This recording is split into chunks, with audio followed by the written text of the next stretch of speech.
Assalamualaikum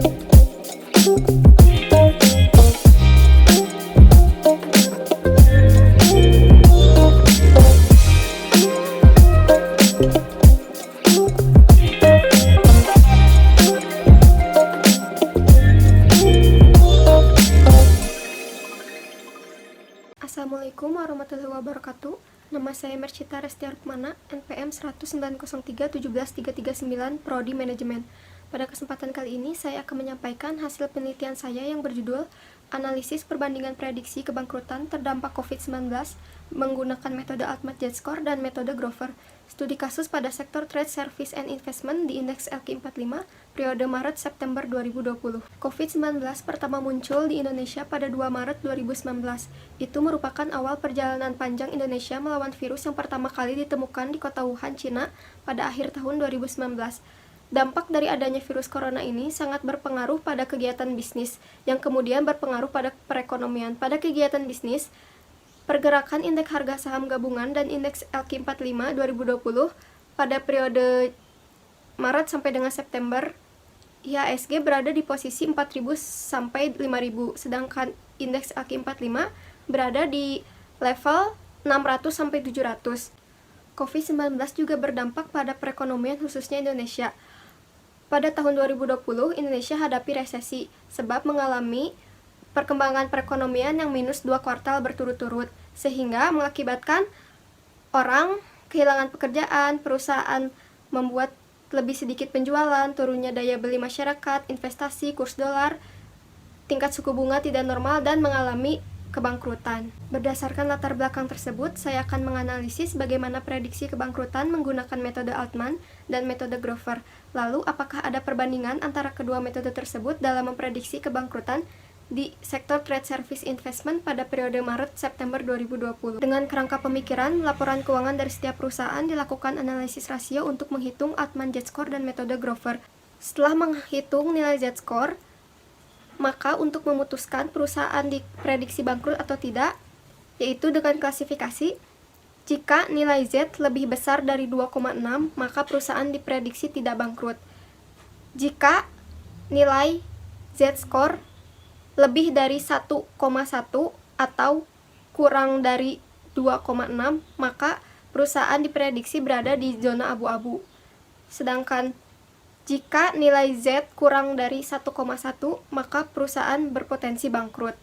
Untuk metode Grover, setelah menghitung nilai G-score, maka jika nilai lebih dari 0,01, maka perusahaan tidak bangkrut. Sedangkan jika nilai G-score kurang dari minus 0,02, maka perusahaan bangkrut. Dengan jenis penelitian deskriptif dan komparatif. Pendekatan pada penelitian ini yaitu pendekatan kuantitatif dengan sumber data yaitu data sekunder.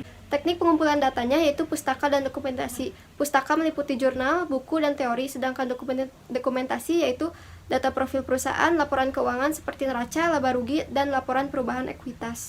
Teknik pengambilan sampel yaitu persuasive sampling, sehingga menghasilkan 8 perusahaan sampel untuk dilakukan penelitian. Teknik analisis data yaitu menggunakan program Microsoft Excel, lalu menggunakan SPSS untuk memastikan nilai Z dan mengkategorikan nilai tersebut ke dalam kelompok yang sudah ditetapkan. Maka yang dilakukan yaitu menghitung rasio keuangan pada metode Altman dan metode Grover.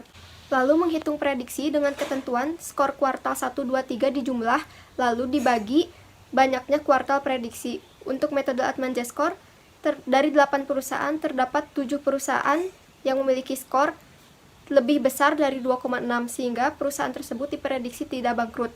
Sedangkan satu perusahaan yaitu Matahari memiliki skor kurang dari 2,6, sehingga perusahaan tersebut diprediksi berada di zona abu-abu. Hasil prediksi pada metode Grover, dari 8 perusahaan terdapat 7 perusahaan diprediksi tidak bangkrut, sedangkan satu perusahaan yaitu Matahari diprediksi bangkrut karena memiliki nilai G-score minus 0,20. Untuk menjawab rumusan permasalahan kedua yaitu dilakukan uji beda untuk melihat perbandingan antara metode Altman dan metode Grover.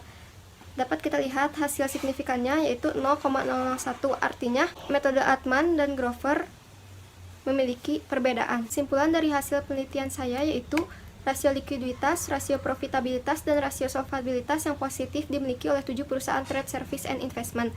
perusahaan berpotensi rawan dan bangkrut yaitu PT Matahari Department Store dengan Z-score 1,20 dan G-score minus 0,20, sedangkan perusahaan diprediksi dalam kondisi sehat, yaitu 7 perusahaan yang memiliki nilai rasio positif.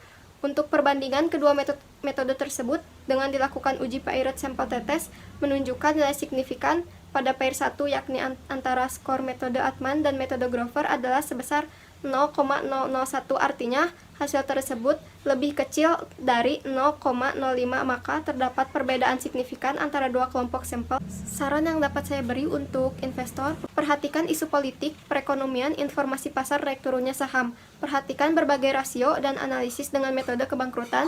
Berhati-hati dalam pengambilan keputusan berinvestasi. Untuk perusahaan, perhatikan besar kecilnya rasio keuangan untuk memberi cerminan mengenai keberlangsungan perusahaan. Lalu meningkatkan nilai modal kerja dengan cara meningkatkan aset lancar dan menyeimbangkan aktiva lancar serta utang lancar untuk menunjukkan produktivitas aktiva perusahaan yang mampu menciptakan laba, tingkat likuiditas perusahaan, serta membangun dan meningkatkan keuntungan yang akan berakibat pada naiknya harga saham. Demikian presentasi dari saya. Mohon maaf bila ada kekurangan atau kesalahan. Wassalamualaikum warahmatullahi wabarakatuh.